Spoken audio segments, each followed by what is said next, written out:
Promo റിവ്യൂയിലേക്ക് എല്ലാവർക്കും സ്വാഗതം. ഈ റിവ്യൂ ഇഷ്ടപ്പെടുവാണെങ്കിൽ ഒന്ന് ലൈക്ക് ചെയ്തും സബ്സ്ക്രൈബ് ചെയ്തും സപ്പോർട്ട് ചെയ്യണേ. അപ്പോൾ വീട്ടിൽ വന്നതിന് ശേഷം ഗൗരിമോള് പറയുന്നുണ്ട്, നാളെ നമുക്ക് റേസ് നടക്കുമ്പം സ്റ്റേഡിയത്തിൽ പോകണം, കാണണം എന്നൊക്കെ പറയുമ്പം നന്ദ പറയുന്നുണ്ട്, വേണ്ട മോളെ നമുക്ക് പോകണ്ട, നമ്മൾ ചെന്നിട്ടുണ്ടെങ്കിൽ നന്ദുവിൻ്റെ പപ്പിക്ക് അത് ഇഷ്ടമാകില്ല എന്ന് പറയുമ്പം ഗൗരി പറയുന്നുണ്ട്, ഇത് ആരുടെയും വീട്ടിൽ വെച്ച് നടക്കുന്ന പരിപാടിയൊന്നും അല്ലല്ലോ, സ്റ്റേഡിയത്തിൽ വെച്ച് നടക്കുന്ന പരിപാടിയില്ലേ, അതിനാരും ക്ഷണിക്കേണ്ട കാര്യമൊന്നുമില്ല, നമുക്ക് പോകണമെന്ന് തന്നെ ഗൗരിമോളും പറയുന്നുണ്ട്. ഇത് കേട്ട് അന്തിച്ച് നിൽക്കുന്ന നന്ദിയും കാണിക്കുന്നുണ്ട്. കാരണം പിള്ളേർ ഇത്രയൊക്കെ ചിന്തിച്ചു തുടങ്ങിയല്ലോ എന്നായിരിക്കും നന്ദയുടെ ചിന്ത.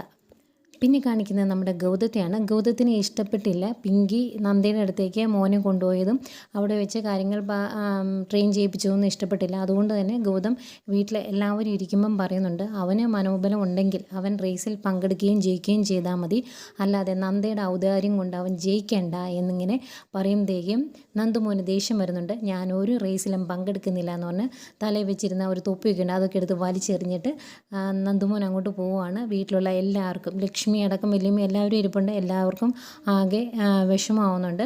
നന്ദുമോൻ ആകെ വിഷമായി എന്ന് പറയുമ്പോഴേക്കും ഗൗതത്തിനും ആകെ ടെൻഷൻ, പിങ്കിക്ക് അതിലേറെ ടെൻഷൻ. കാരണം നന്ദുമോൻ്റെ കുഞ്ഞിലെ തൊട്ടുള്ള ആഗ്രഹമായിരുന്നല്ലോ റേസിൽ പങ്കെടുക്കണം, ജയിക്കണം എന്നുള്ളതൊക്കെ. ഏതായാലും നന്ദുവിൻ്റെ ഈ ഒരു പ്രതികരണത്തിൽ ആകെ ഞെട്ടി നിൽക്കുവാണ്, വിഷമിച്ച് നിൽക്കുവാണ് ഗൗതം. ഇതൊക്കെയായിരുന്നു പ്രമോ വിശേഷങ്ങൾ.